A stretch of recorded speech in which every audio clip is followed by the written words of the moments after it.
बोले सुनो ध्यान से। माने कि परसों कुछ युवा वैयावृत्ति करने आए, अर्यंत सुनना।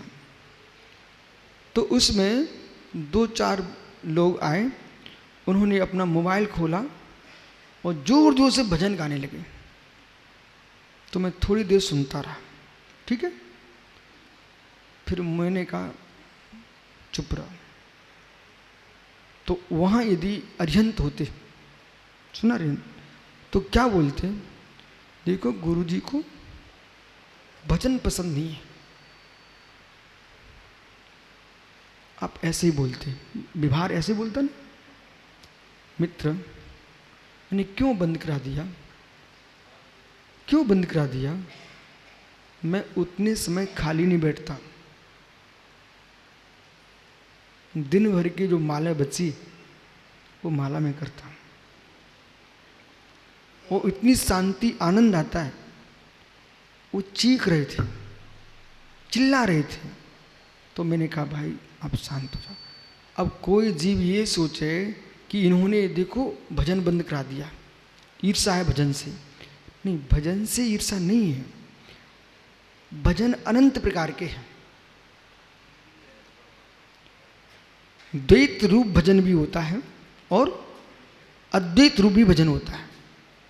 द्वैत भक्ति भी होती है, अद्वैत भक्ति होती है। इसलिए अब अद्वैत भक्ति करने वाला का धर्म है कि आप द्वैत भक्ति वालों के पास ना बैठो। ईर्षा से नहीं, उनकी भक्ति में तुम विघ्न करोगे, तुम मना करोगे, उनको डिस्टर्ब हो जाएगा। उन विचारों को करने दीजिए। मंदिर में खूब ढोलक बजाएं, ताली बजाएं, झांझ बजाएं, उनको बजाने दीजिए। उनका धर्म वही है। आपको ध्यान करना है। आप मंदिर में बैठे क्यों? उस समय क्यों आए?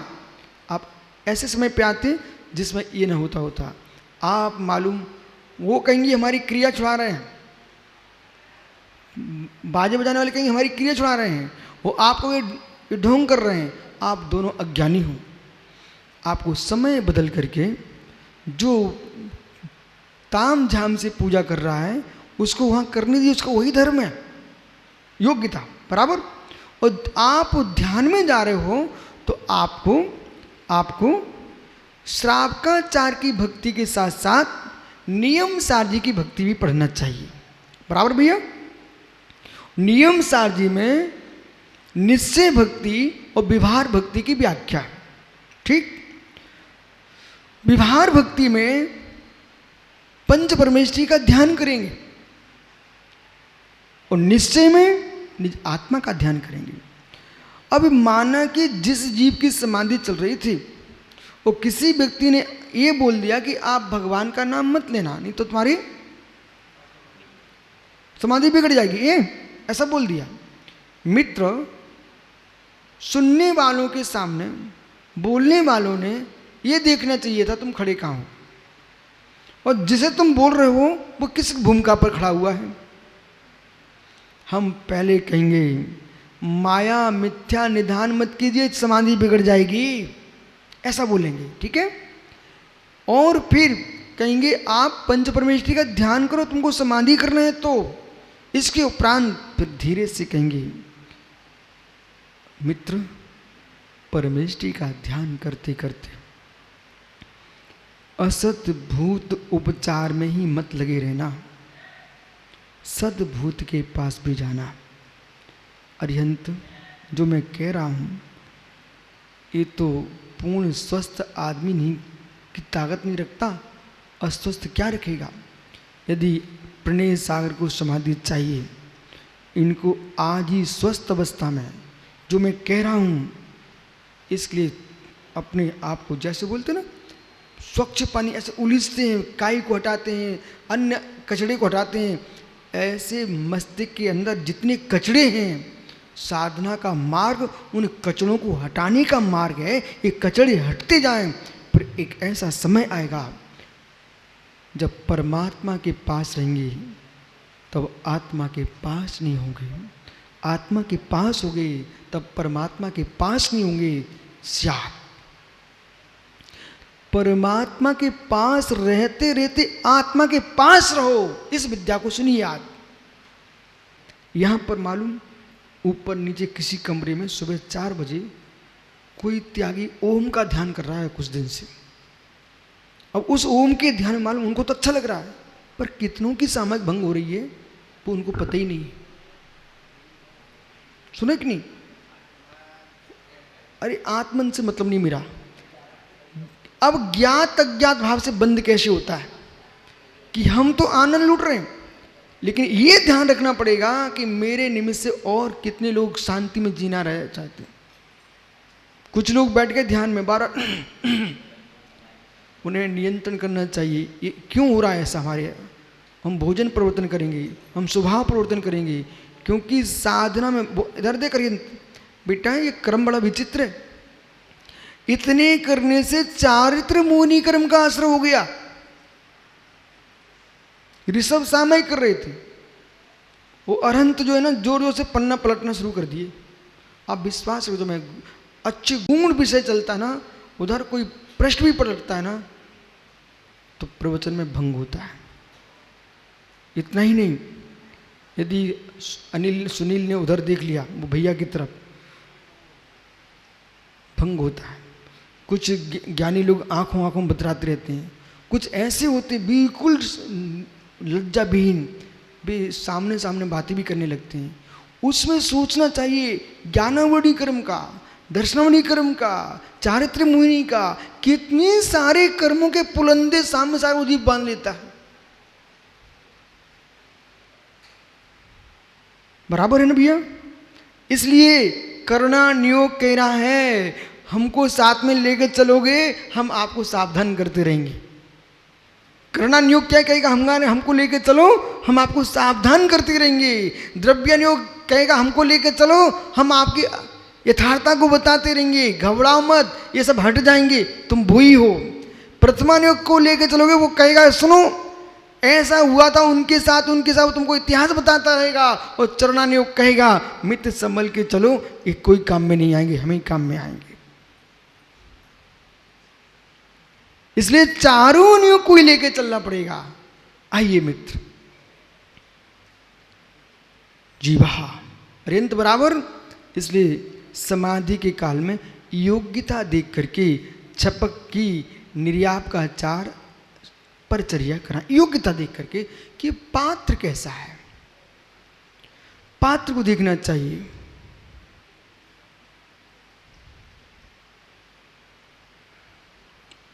अधिक नहीं सुनाना चाहिए, पूरी शांति में नहीं बैठना चाहिए। बहुत बढ़िया, बहुत बढ़िया, यही तो सुनना था। यही प्रकरण यहां चल रहा है, यही प्रकरण चल रहा है। इसलिए मैं क्या बोल रहा हूं, अखंड श्रुति की धारा में जाएगा तब भी जीव अपने ज्ञायक में स्थिर हो पाएगा।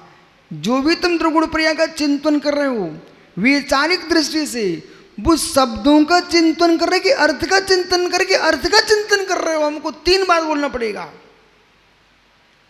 इसमें हम लोग बहुत अंदर डुबकियां लगा रहे हैं, क्योंकि समय सार को समझने के लिए आप तो मीमांसा भी सामने विराजमान कर लीजिए आप, और श्री धवल जेतवल महाबंध जैसे महान ग्रंथों को समझना है तो कसाय पहाड़ के नए विवक्षा को समझना चाहिए। कसाय पहाड़ जी ग्रंथ में 7 नयों को लेकर के कितनी सुंदर व्याख्या कसायों पे की गई है। बराबर। अब यहां सुनिए कि जो द्रवगुण पर्याय का चिंतन कर रहा है, आप इसको ज्ञान नए से कर रहे हो महात्मा जी, अर्थ नए से कर रहे हो कि शब्द नए से कर रहे हो? ऐसे थोड़ी चलेगा कि हर बात को मैं आत्मा में प्रवेश करा दूंगा आपका। शब्द नए से कर रहे हो द्रवगुण पर्याय का चिंतन, कि ज्ञान नए से कर रहे हो, कि आप अर्थ नए से कर रहे हो?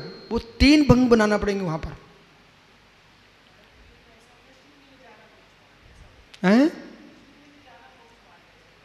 इसमें कोई शंका मत कीजिए आप। अब सुनिए, अपने लोगों की हिम्मत नहीं है, इसका मतलब ये भी नहीं है कि मूल विषय जो लक्ष्यभूत है उसे आप हटा दोगे, कभी नहीं हटा सकते। आप तो समय सार को छोड़िए, जिस ग्रंथ से बुलवाना था मैं उससे बोलूंगा, वो वहीं पहुंचाऊंगा।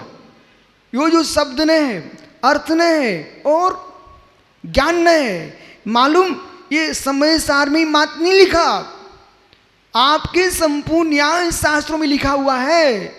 अब सुनिए इनका अर्थ सुनिए। क्या आनंद आ गया आपको, आए ना आए मुझे कोई टेंशन नहीं है, लेकिन आनंद लूटो तुम भी मेरे साथ। पंकज सर देखो,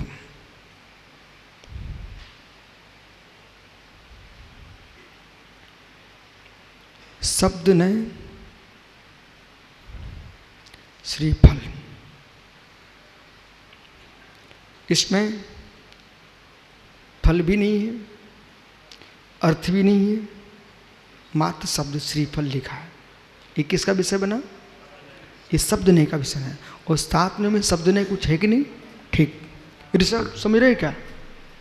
शब्द ने श्रीफल बिनी शब्द ने। यदि इस विषय को सुनकर के हार्दिक को पसीना आने लग गया है तो फिर चिंतन करना पड़ेगा उस आत्मा की उपलब्धि में कितना पसीना छूटेगा। श्रीफल, ठीक है, समय अधिक हो रहा है, मैं संक्षिप्त कर। श्रीफल मात्र शब्द, श्रीफल। अब आते हैं ज्ञान न्याय में। श्रीफल हो गया, अब आते हैं ज्ञान न्याय में। ज्ञान न्याय में श्रीफल जो चिंतन कर रहा था उसके ज्ञान में गे बन के आया श्रीफल। सिंधु उसके मात्र ज्ञान में आया है श्रीफल, ठीक ना बेटा? अब ज्ञान में आ गया, लेकिन न ये श्रीफल है शब्द ने, न ज्ञान में आ रहा वो श्रीफल। श्रीफल हाथ में, अर्थ न। ये क्या है? अर्थ न। द्रव्य गुण पर्याय ये शब्द न है। फिर किसी भिन्न द्रव्य की गुण पर्याय पर चिंतन तुम्हारा ज्ञान में चल रहा था, बन के आ रहा था गे, ये ज्ञानने का विषय था। अपने निज चैतन्य भगवान आत्मा में डूब जाना ये अर्थ नय का विषय है।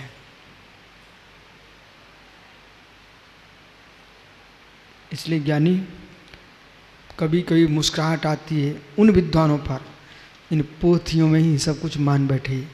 इन पोथियों को समझना चाहिए। हमारा द्रव स्रोत बंदनी है, लेकिन बंदनी द्रव स्रोत से आप समझ जाइए, लेकिन जब तक शब्द ब्रह्म को छोड़ करके आत्म ब्रह्म में नहीं जाओगे, ज्ञान में प्रवेश नहीं करोगे, ज्ञायक में प्रवेश नहीं करोगे। चुनौती है संसार में कोई भी सिद्ध बन के दिखा दे, चुनौती है किसी भी अनुयोग से भगवान बन के दिखा दे। चारों अनुयोगों की जो व्याख्या शब्द नहीं का विषय बन रहा है, ज्ञान नहीं का भी विषय नहीं है। सारस्वत सागर जी, प्रणीत सागर जी, क्या सोच रहे हो मित्र? समझो मैं क्या बोल रहा हूं। जो द्वासांग श्रुत है आपका, वो शब्द नहीं का विषय है,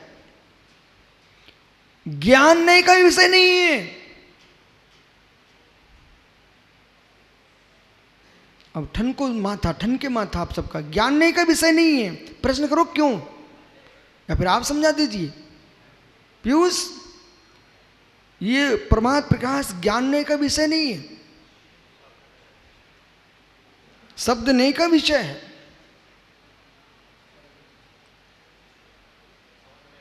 सुब्रत शाह कहीं मेरे से कुछ भी नहीं पूछते कभी, मित्र आपसे पूछ रहा हूं।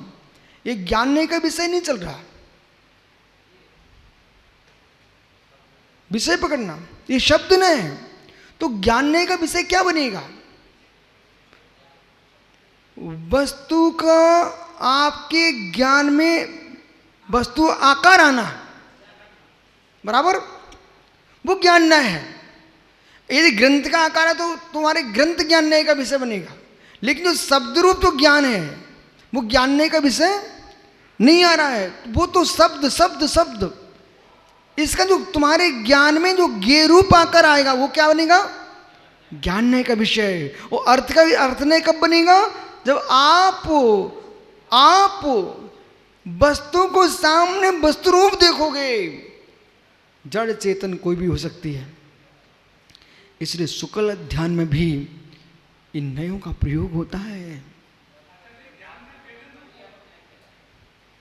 ज्ञान नय जो है ना, वो मात्र ज्ञाकार धारा आ रही है, वहीं तक है। और ऊंचा जो विषय है, वेदन तो सबका ही होगा ज्ञाता को, पर बाह्य शब्दों को कोई वेदन नहीं है ज्ञाता को। लेकिन जो ज्ञाता का शुद्ध ज्ञान है, अर्थ नय जो बनेगा, वो निज आत्मद्रव्य ही बनेगा। चलें? लोग तो ऐसे देख रहे, पता नहीं क्या हो गया है।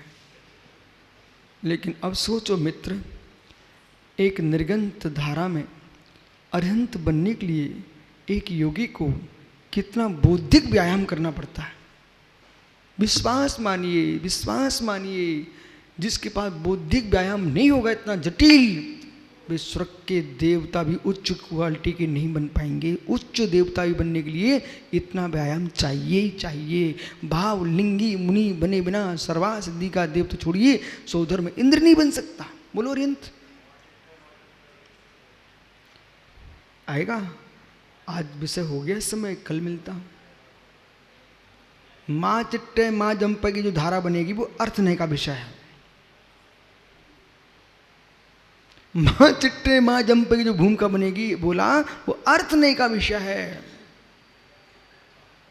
शब्द नय का नहीं, ज्ञान नय का नहीं। ज्ञान ने विकल्प चल रहे नाना ज्ञों के, अर्थ नय में डुबकी लगाएगा। वहां होगा माँ चिट्टे माँ जंपे माँ चिंतक में होइत्रो अप्पा अपम्मीरो। तो आत्मा ही तो अर्थ है हमारा। वो आत्मा में आत्मा का रमण कराना है, ये है अर्थ नय का विषय। इसलिए बहुत सारा विषय सामने वाला का हमें सुनना चाहिए, और सुनने के बाद फिर निर्णय करना चाहिए। हम ये सोच रहे वो गलत बोल दिए, लेकिन सापेक्षता में आइए।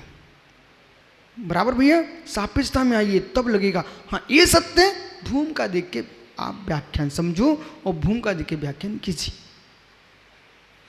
जाओ, कल फिर आओगे मित्र। पर्यायी तो पुनः चर्चा करूंगा। ये 14 नंबर का द्वा सूत्र का व्याख्यान होना है। आत्मा स्वभावं परिभाव भिन्नम, आत्मा स्वभावं परिभाव। आत्मा का स्वभाव प्रभाव 3 भिन्न महावीर स्वामी की